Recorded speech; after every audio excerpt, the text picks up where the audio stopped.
আসসালামু আলাইকুম গাইস, আপনারা সবাই কেমন আছেন? আশা করি সবাই ভালো আছেন, আলহামদুলিল্লাহ। তো এখন আমি আপনাদের সাথে যে রেসিপিটা শেয়ার করব, শুরু থেকে শেষ পর্যন্ত দেখবেন। এখানে আমি 2 কেজি দুধ নিয়ে নিয়েছি, লিকুইড একবারে, মানে এটা কোনো কি বলে, এটা নকল দুধ না, এটা একবারে গায়ের অরিজিনালি দুধ। এটা বানাইতে হলে গায়ের অরিজিনাল দুধটাই লাগে।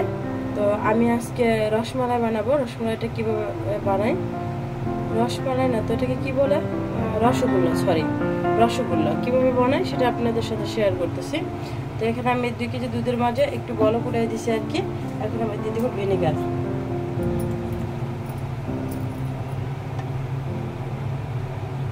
ভিনেগার দিয়ে আমি এটাকে ছানা বানিয়ে নেব। ছানাটা কেমন হয় এটা তো দেখেন, আমি ভিনেগারটা দেওয়ার সাথে সাথে কিন্তু এটা পুরো জমে গেল। জমে যাওয়ার সাথে সাথে কিন্তু আমি আবার এটাকে তুলে নেব, কারণ জমে যাওয়ার পরে যদি আপনি এটাকে জাল দেন তাহলে ছানাটা সফট থাকবে না, শক্ত হয়ে যাবে। তা আমি এটাকে এখন ছেঁকে নেব। তো আমি ছানাটা এবার এভাবে ঢেলে নিলাম।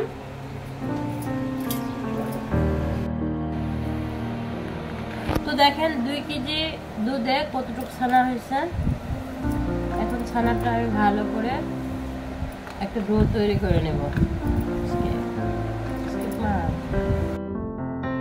তো আমি ডোটা একটু ব্লেন্ডার করে নিয়েছি, দেখেন কতটা স্মুথ হয়েছে।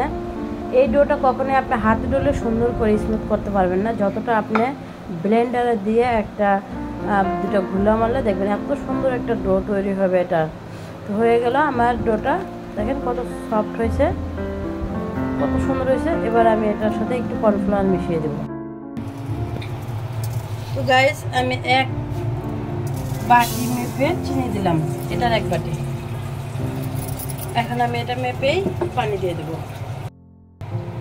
আমি এটার 1 কাপ চিনি দিছি, এটা 4 কাপ পানি দিব।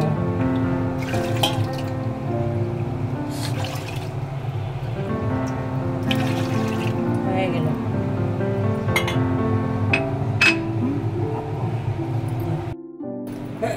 তো এখানে আমি একটু এটা স্মুথ হওয়ার জন্য দিয়ে দেবো একটুখানি কর্নফ্লাওয়ার। চাইলে আপনারা এখানে আটাও দিতে পারেন, বাট আমি আটা দিব না, আমি কর্নফ্লাওয়ারটাই দেবো শুধু। সরি, আটা না, এখানে চাইলে ময়দা দিতে পারেন, আটা দিয়ে হয় না এটা। হ্যাঁ, আর আমি যেহেতু এই ডোটা একটু ভালো করে মুথে নিয়েছি ব্লেন্ডারে, এই জন্য আমার এটা অনেকটা সফট হয়ে গেছে। আমি এখানে 1 চিমটি পরিমাণে চিনি লবণ দেবো। এটা আসলে সবাই দেয় না, জানি না, আমি একটু দিলাম মিষ্টির ব্যালেন্সটা ঠিক থাকার জন্য।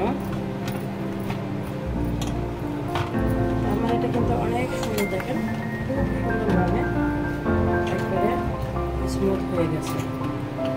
এবার লাগতেও ভালো লাগতেছে, এতটা সুন্দরভাবে এটা হচ্ছে।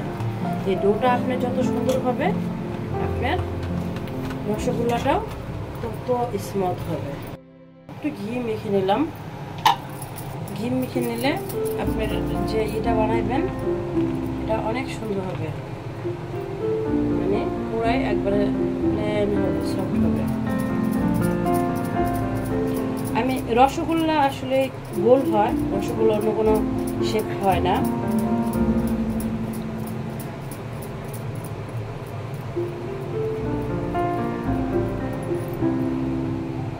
দেখেন কতটা স্মুথভাবে হয়েছে, ছেড়ে কোনো কাটা ছাটা নেই।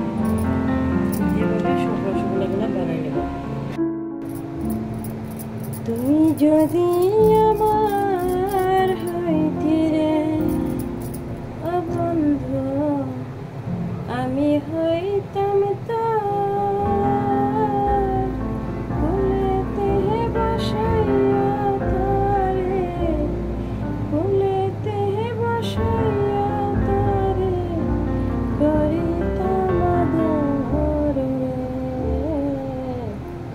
তুমি যদি আমার হইতে রে।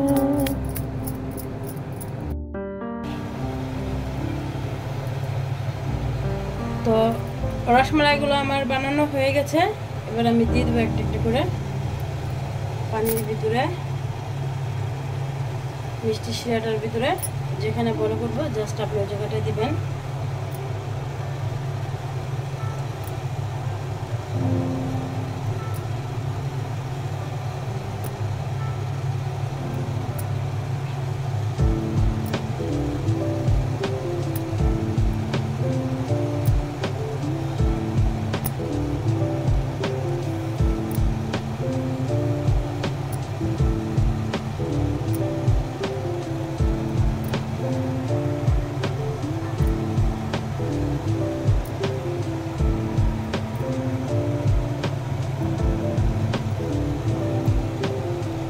আমি এখন এটাকে ঢেকে দেব।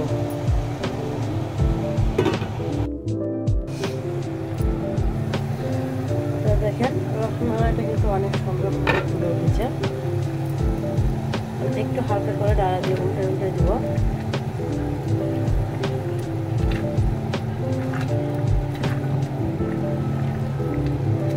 সব রসমালাইগুলো ভালোভাবে ফুটে গেলে ফুলে উঠলে গ্যাসটা অফ করে দেব। সুন্দরভাবে ফুলতেছে।